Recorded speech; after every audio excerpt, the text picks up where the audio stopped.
Now, Africa remains a big pool of resources, yet untapped by even Africans themselves. But deep-seated issues of resource control, sharing, and the quest for power make it almost impossible to secure credible elections and good governance. For example, the recent presidential election in the Democratic Republic of Congo had been 2 years in the making, with the President Joseph Kabila almost refusing to step down.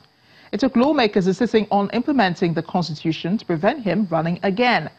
3 regions were prevented from participating in Sunday's election and are rescheduled to vote in March because of insecurity and the Ebola virus. One major election takes place on the continent this first quarter. I'm talking about Nigeria. Africa's biggest economy heads the polls in presidential, governorship and assembly elections, with each candidate confident of a win. All eyes are particularly on the presidential election, which many hope will not be reduced to a 2-horse race. Chadian President Idriss Déby recently announced the country would be having its parliamentary election in the first half of this year. President Déby himself has been in power since 1990. The opposition says it is not up to the president to decide the date of the vote, as it is the responsibility of the country's National Election Commission. Also, President Déby is calling for a huge sum of 52 million euros for the international community to help pay for the elections. The South African Independent Electoral Commission has even announced national elections for May this year. 3 leading parties will be the governing African National Congress, led by current state president Cyril Ramaphosa, the official opposition Democratic Alliance, led by Mmusi Maimane, and the Economic Freedom Fighters, led by Julius Malema, and a list of other countries such as Algeria, Guinea, and Tunisia. And while Africans claim they deserve good governance, the elections prove otherwise, and may be an opportunity for the desperate to hold on to power. What will 2019 be like for African countries conducting elections this year? And will there be a shift from the norm?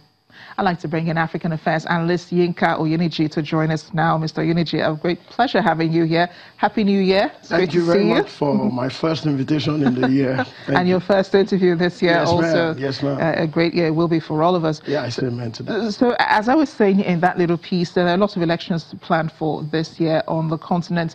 Could this be a sign that Africa's democracy is growing?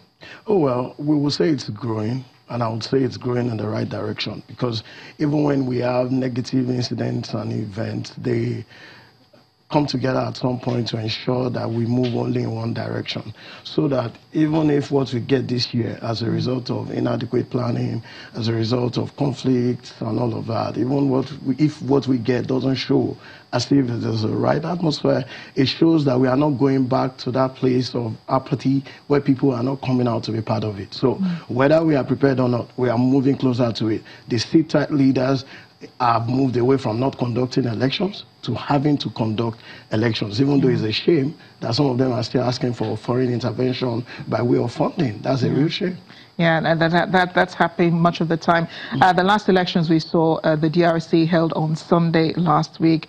It spills into this year because some regions were not able to participate in the elections. Yes. And that election, though, on Sunday was marked by different issues. Voter rolls could not be found.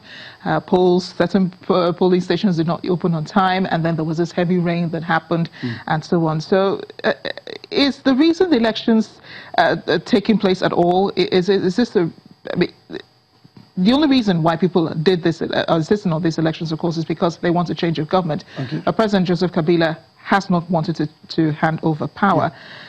So what can leaders do then to produce free and fair elections in Africa? But these issues seem to characterize almost every election in Africa. So this is where we are. Whatever has happened over the weekend with respect to those different regions is happening in Sudan, Cameroon, and some of it in Nigeria. Now, whatever the case may be, we are moving forward. Now, we cannot effectively change governance and translate to good governance in Africa without going to the polls. We must understand that. You can take a cue from the Arab uprising and all of that, Egypt and all of that. Most of these countries that did not change their governments through elections still have issues till tomorrow. Riots, civil wars, and all of that. So DRC, for example, I was here about 2 weeks ago, and I said, importantly, that we weren't going to exactly have free and fair elections. That much we agreed on at that time. However, whether Kabila likes it or not, those elections are holding. People are able to express themselves by way of choice of candidates, even if this is where we get to the point where opposition leaders get even more popular. Whether they win or not, they get more popular, and then you start talking power arrangement like we have in Sudan. So it gets us near. By 2023, whether Kabila comes back or not, there would be something similar to a free and fair elections based on the inadequacies of now. Yeah, and it seems like, the goal of having free and fair elections seems really far away from Africa, unfortunately. Yes, yeah. And I've asked this question before, if democracy is the right system of governance for Africa. Oh, no. That's for African countries. That's probably a question that I have to think about. Now, this is what it is. Democracy as it is right now is not what we require. I'm going to be very truthful with you, okay? Now, democracy as it is right now in Africa costs too much. 52 million euros for just parliamentary elections, not even presidential that's elections. Huge. People have said in Nigeria that we should start voting with our BVN. If we can catch looters with BVN, if we can catch people who participate in fraud through BVN, why can't we take a chance using it for elections? It eliminates a few problems. Do you understand? So for me, democracy as we have it right now is not working. All right? It doesn't mean military rule is the answer. There may be a point where we need a hybrid, because I really would not understand why the commander-in-chief of the armed forces will have a problem with the security situation in the country. The only thing we have been able to achieve in the last 16 years in Nigeria is absence of a coup. But we have had it in another form. Soldiers are getting decimated. There is no control all over the country. There is none. We are now involving soldiers in keeping internal peace and leaving our borders porous. But that's because we face a major security challenge, which is the terrorists that are in North. They didn't just come by themselves. We have terrorism as a result of bad governance. If you want to talk about it abroad, we have terrorism also as a result of free exercise of extreme rights. That's what gives birth to terrorism abroad. I hate it when I hear that Nigeria says terrorism is a global trend, and that is why we are terrorists in Nigeria. I grew up in the 80s and we were safe. So we are not being part of a global problem. We created our own terrorism. Nigeria doesn't have so much of natural disasters. We created our own disasters. We can solve our own problems. Yes, we can solve our own problems in our own ways. How won't anybody become a terrorist if he doesn't have power supply? It doesn't have any means of livelihood, and it's still flashy cars. That's not an excuse. It's not an excuse. Yeah. It's just the human mind that has the possibility of going to extreme. Like PTSD, U.S. Marines, they go to war, they see extreme things, they come back disturbed. Our own soldiers in Nigeria don't come back disturbed. However, we create the problems that besiege us so much. We have bad roads. And then it means you have to visit your automobile mechanics once in 2-3 weeks. Basis. Okay, before you veer off to talk about security, because that's not the focus today, much of the argument in Africa, of course, has been term limits. We've had, one of the longest, we have the longest serving leaders in Africa. We have those who have been in power since 1980, we have those who have been in power since 1990. For example, the Chadian president, Idris Deby, who's talking about parliamentary elections, not even presidential elections this year. What is important for us in Africa? Is it reducing the number of terms that leaders spend in office, or should it be about the quality of governance we're getting? And I won't say that you give the answer right there by saying the quality of governance, but the first thing I'll say to you is this: nothing much can be achieved in 4 years. I'll tell you the truth. Since May of this year, this government shut down. What is the symbolic thing that this government has done since May of this year? Because suddenly we started preparing for elections, and I need you to follow me closely. That's number one. Number two, more than half of the public officials right now are on the campaign team for re-election of the president. How can you concentrate on governance when you are also working hard at re-election? It's not the same thing.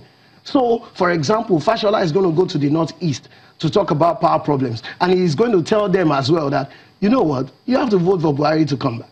So where do you place? You can never get good governance in restricted to 4 years. That's number one. So I'm an advocate of, say, give it 5 or 6 years, so that you have all of that time to determine your ideologies. Because in Nigeria, the first time is to get the people to like you. The second time is when you go to sleep. That's number one. Number two, costs of governance will not make really you elect good leaders. You'll see the convoys. If you don't go in convoys, people will not appreciate it. They won't get attracted to you. We have to reduce cost of governance and make public offices unattractive for people to want to die over. Now, if we can fulfill those two things, then I think that we can start talking about the quality of governance. You can take the cost away from it, and if we can put political will to governance, we'll get there. I want to squeeze in this question very quickly. There is a school of thought that says the rancor surrounding elections in Africa is sometimes influenced by Western allies, the influence that they have on elections in Africa.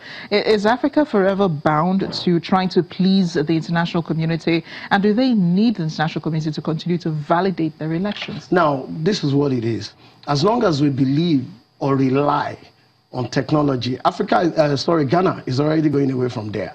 When Macron, French president, went there, he got more than he bargained for. And then the president said to him, we don't need handouts anymore. Look at us. What do you think we have? What do you think you can plug in to invest? That's all we require. So we do not exactly need international validation. What we require is to begin to define what governance is. All of these countries, Sudan, Cameroon, everywhere, Angola, Nigeria, we have resources in excess. And that's the reason why people want to get into government. But can we start looking at those resources as something to develop for ourselves rather than pleasing the international community? I'll tell you some things that will happen this year, if you like. Number one, oil prices are going to drop.